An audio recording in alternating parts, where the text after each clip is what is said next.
when I ran for governor in 2018, the um, the inherited wisdom in the Democratic Party was, don't talk about Israel.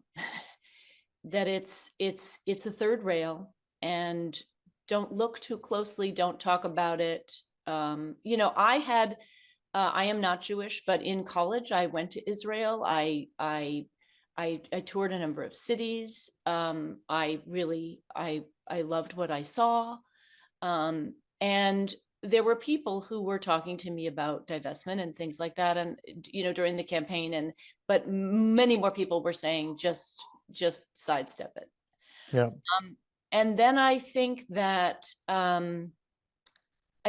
what finally happened to me, and what finally happened is happening to people all over this country and all over the world, but particularly this country, is we can't look away anymore. And I think really Sam reaching out to my wife Christine and I very early on and saying, you know, as the grandchild of Holocaust survivors, this is hitting me particularly hard, and I am doing everything I can with the platform that I have, and I urge you to do everything you can. And I think my closest friend is also, her mother was in Auschwitz, and she feels so much the same way. I think that, you know, so many of the lines in Seth's articles and speeches stay in my head. And you know, for my friend Josine too, never again means never again for anyone. And I think, if at least not for everyone, but I think for people like Seth and for people like my friend,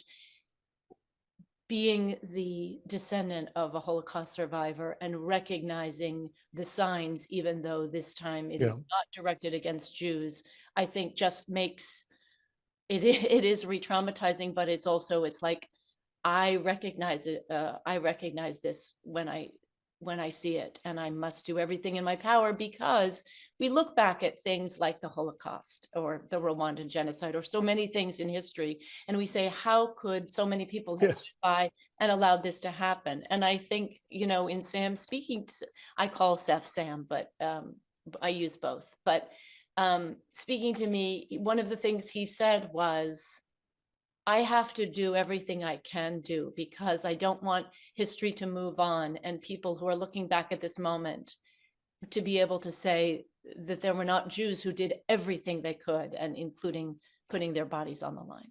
Yeah. So I think what he's doing, and what his comrades and friends are doing in Chicago.